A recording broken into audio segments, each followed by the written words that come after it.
A group of women were asked to use 2 words to describe how life after 60 has been for them. Here are a few of their responses. Very scary, saggy and droopy. The Pits, great fun, newlywed, and my favorite, fab and sexy. What 2 words would you use to describe your life right now? I will be 60 years old this year and am committed to elevating my life, literally, by wearing stilettos. And to quote Eric Thomas, I'm going to make the rest of my life the best of my life. And I invite you to envision that at any age, your dreams can come true. I dreamed of being a model growing up, but I was that awkward, skinny girl who would cower and stoop when entering a room, hoping to go unnoticed. I had no idea that this awkward phase would last for the next 40 years.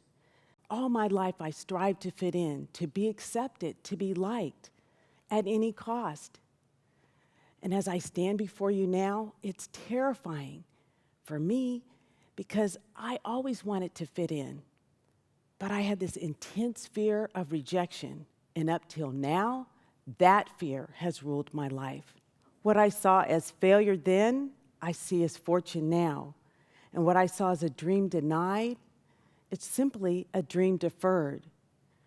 I choose to climb to higher ground where acceptance of self can only be celebrated by reaching out and lifting up others along the way. And what I've learned is that in order to shed my insecurities, I need to put them out on the table for all to see. You see, I considered myself pretty homely growing up. I wasn't a star athlete, and I didn't excel academically. But what I did know is that I had to make a commitment to this world. And to quote Muhammad Ali, service to others is the rent we pay here on earth. So I decided to be a lawyer. I applied to 15 law schools. Yes, 15, and was accepted to only 1, but I was accepted. And at the conclusion of my first year, I found out that I had failed, but I was given the option to repeat the year. I was humiliated, ashamed, and embarrassed, but I didn't have a backup plan, so I decided to give it another shot. 3 years later, with a degree in one hand and law school debt in the other, I was ecstatic to learn that I had landed my first full-time job. I was finally self-sufficient. But after a few months of government employment, I found the work tedious and boring, and I asked myself, is this what I have to look forward to for the next 40 years? It would take me the next 35 years to fully answer that question. And to quote motivational speaker Jim Rohn, we need to weave happiness like a tapestry. And all I knew is that I wanted to make sure that my life was well woven. Now, would that include a career as a fashion model? Stay tuned. With my career on solid ground, I shifted to what I considered to be an attainable goal: marriage and children. But I would spend the next 10 years chasing men who didn't want to be caught. And what I learned was what burlesque dancer Dita Von Teese already knew, is that you can be the ripest, juiciest peach in the entire world, and there are people that just hate peaches. So I decided to shift the order of things. At 34, I had a child, and at 40, I married. But I still wanted another child. But fertility, for me, was a distant memory. And I had to come up with an alternative to grow my family. So I decided to adopt an infant, only to be told that I was too old. I was dumbfounded. And there were children actually languishing in foster care in the United States and in orphanages abroad. And some agency bureaucrat told me that I was too old to adopt an infant. I fueled my fury into a frenzy, and with fear and fortitude, I flew to Ethiopia, determined not to return home until I had an infant in my arms.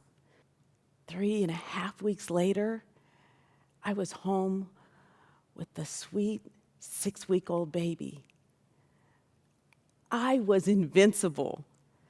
There was nothing I couldn't do if I set my mind to it. Life was grand. I decided I could be a private investigator at age 50. I was such a fantastic super sleuth that I uncovered my own husband's adulterous affair. I had to fight the urge to save face and stay in the farce of a marriage, or raise a toddler and a teen alone. To quote Victor Hugo, even the darkest night will end and the sun will rise. So I took a deep breath and I filed for divorce.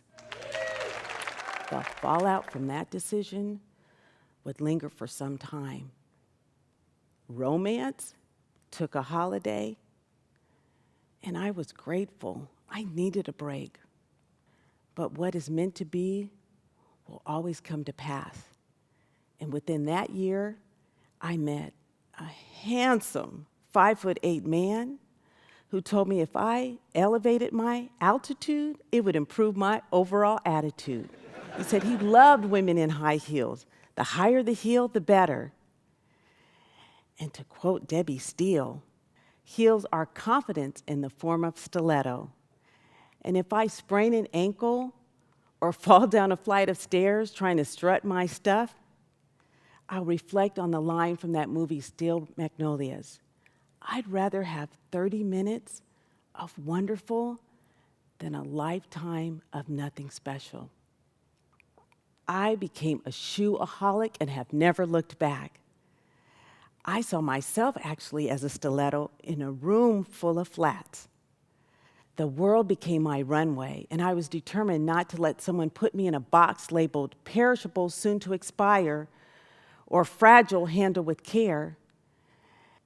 And I decided that I wanted to take a stance. I wasn't going to buy into those myths of women over 60. And these are a couple of the rules that I decided to stomp on.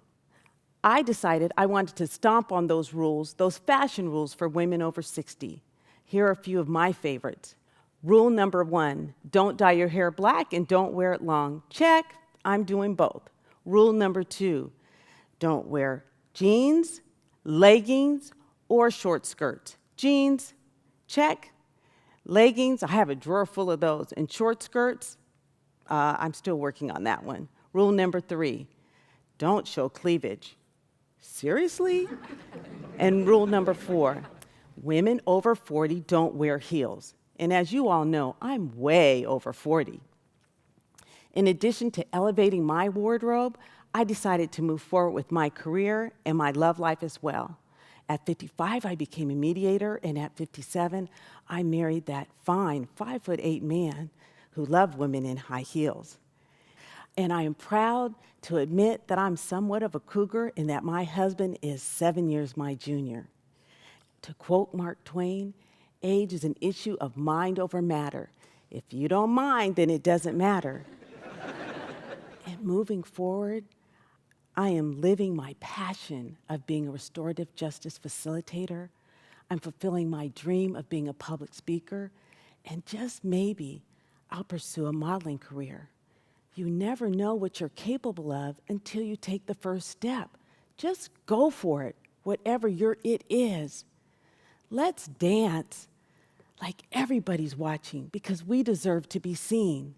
Let's love like our hearts have been revived because we deserve to be renewed. Let's sing like everybody's listening because we deserve to be heard. Let's live like it's heaven on earth because we have the power to make it so. Embrace whatever's captivating and enticing and thrilling for you.